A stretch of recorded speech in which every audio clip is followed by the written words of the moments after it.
It seems like Jesus performed so many miracles during the times of the early church, which we see in the Bible and Scripture, but now we never hear about current miracles, at least not so much.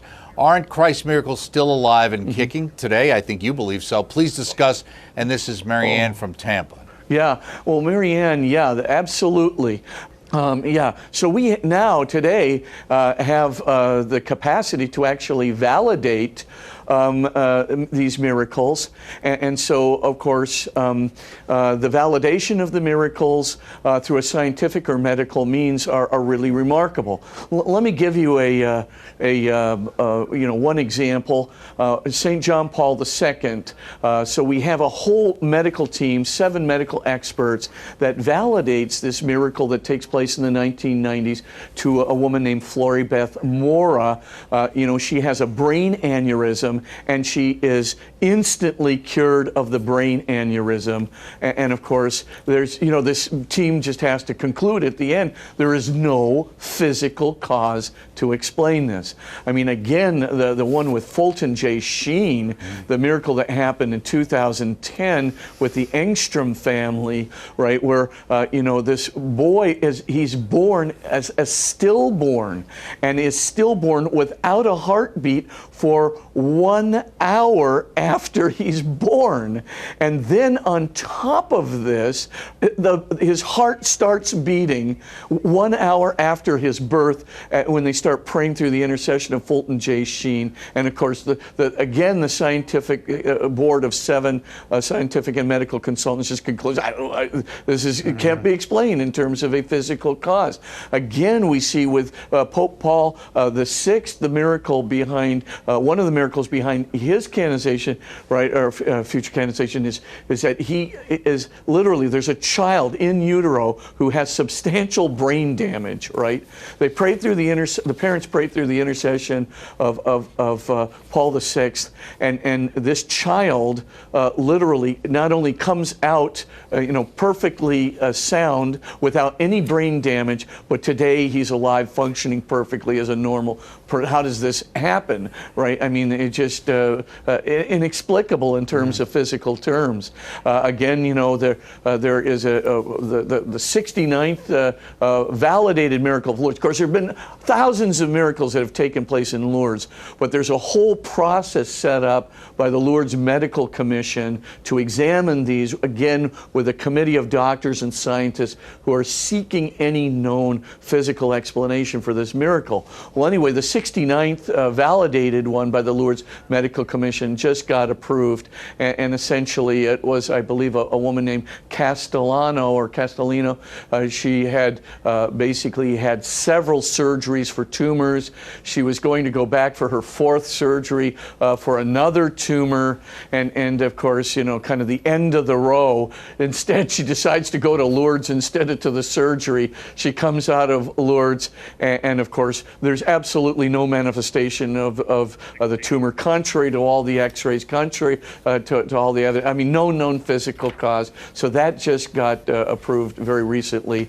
The Alexis Carrel miracle is really a terrific one. Now that goes all the way back to 1902 in the very beginning of the Lourdes Medical Commission. But Alexis Carrel is a doctor who had won a Nobel Prize. And not only that, this is the guy who discovered the heart pump, right? This is the guy who discovered how to suture blood vessels, right? This is a guy who had, kept living tissue alive so that that it could be utilized and replaced, in a body. This very bright, creative guy, and a convinced, as I could love to say the irony of it, a convinced agnostic.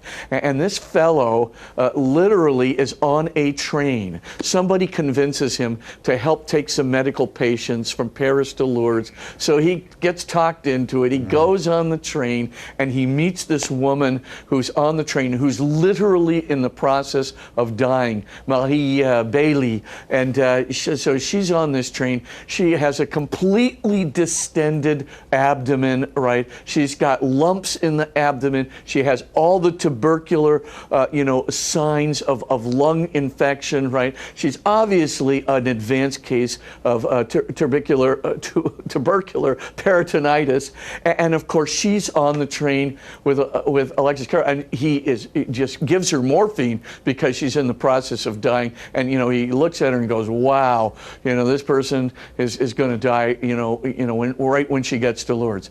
So of course he doesn't, connect with her.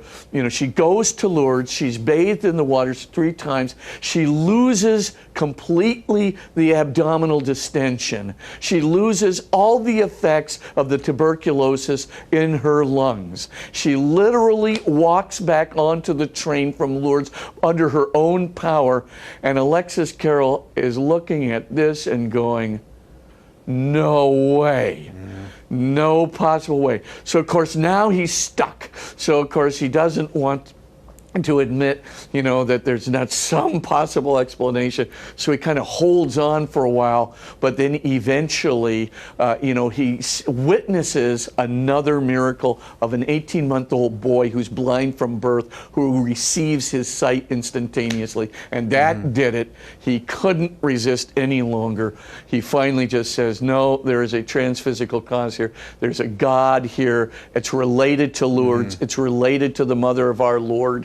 And for all intents and purposes, he becomes a Catholic, writes a book called The Voyage to Lourdes, which of course is translated. But I mean, these are the kinds of things that are happening. And modern Eucharistic miracles as well. I mean, that one with Pope Francis, in Buenos Aires, I think it was around 1996 or something. I mean, that is a complete baffler. I mean, how are you going to explain this one? I mean, here you've got Pope Francis, he's not involved in it. It was actually a priest by the name of Father Alejandro Pizzet.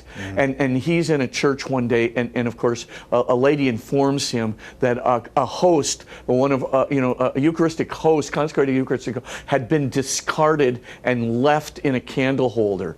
So of course, the way of disposing this is just to put it into a glass of water until it dissolves. And so he takes the host, he puts it in a glass of water and puts it in the tabernacle, fully expecting that in a couple of days it'll be completely dissolved.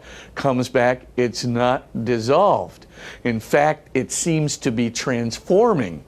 And of course, it winds up that after a month, this thing, instead of dissolving, has turned into a piece of flesh. Wow. And of course, so the guy goes and he takes pictures of this and he sends it to, at that time, Archbishop Bergoglio, who's about to become Pope Francis.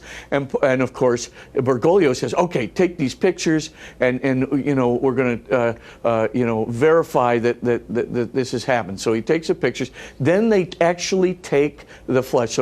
So they keep it in the tabernacle. Forget this, 3 years they keep it in the tabernacle, right? And then they take it out of the tabernacle, nothing but distilled water to preserve it in, and they send this sample to a world-famous cardiologist in New York, and they don't tell him what it's about. They just say, "Could you please test this sample, tell us what it is?" They didn't know it came from the heart, and so forth. The guy comes back and says, "Well, it's definitively a piece of flesh or piece of tissue that has come from the heart, from the left ventricle precisely, with blood type AB."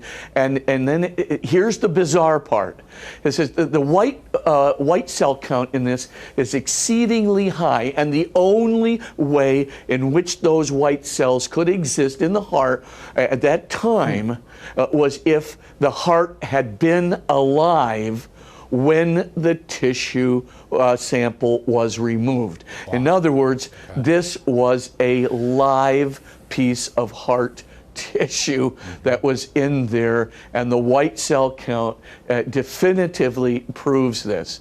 When he was told that it came from a host that had been in distilled water for 3 years, I think it just knocked him. Now, I don't know what the history of that physician was, but I heard a story that maybe he had found a faith that he had not had before, but I haven't verified that. But the one, it certainly would have verified my faith. I mean, right there you have a Eucharistic miracle in which Pope Francis is involved, which has some remarkable scientific evidence attached to it. So I'd say, we're living in a great period where for all intents and purposes, we can get verification of these and many, many, many more miracles with good scientific and medical attestation as to the absence of a natural cause, implying a transphysical or metaphysical or divine or supernatural cause. Let me ask so you, it's pretty Father, neat. Let me ask you about that, because Yeah. I'm not familiar with that. Obviously, the late great Bob and Penny Lord did a whole series of books related to Eucharistic miracles, a couple of them, and some series on that. And it's always been very powerful, and I know many people have said, gee, how come we don't hear more about this? And this particular miracle like this, I can't say that outside of what you've spoken about today, that I knew that much about it at all. Is there a reticence, do you think, sometimes inside the church to promote these things? Are there people out there who are almost a little embarrassed of these things, or afraid that they'll turn out not to be true? Is that the impact of secularism and scientism on the church, or on people in the church? Yeah. Well, exactly, and as a matter of fact, I'd have to say that there are, first of all, there are people who are a little bit ashamed of them, and they don't want to be kind of snickered at by the natural world. Also, there are people there who are worried about fraud. That somebody could perpetrate a fraud, like the one I think in Salt Lake City, where there was apparently a Eucharistic host with blood, but it turned out not to be the case. So they're worried about that. But if you want, though, this is all you have to do is put Father Alejandro Pezet, P-E-Z-E-T, 1996, Buenos Aires, Pope Francis Eucharistic Miracle. It's going to come up in about 50 different places on your Google. And boy, I'll tell you, the fact that this had to be living heart tissue that was extracted, from a live heart, in order to get it there by natural means, instead of by, of course, the host dissolving into it, that's starting to get into pretty reasonable and responsible evidence that, something's going on here, unless you're going to say that Father Pezet actually went around and killed a person to take a piece of live heart tissue to go ahead and manufacture this deal and put it in his tabernacle next to the Eucharistic presence of Jesus. Not, if that just seems beyond the pale.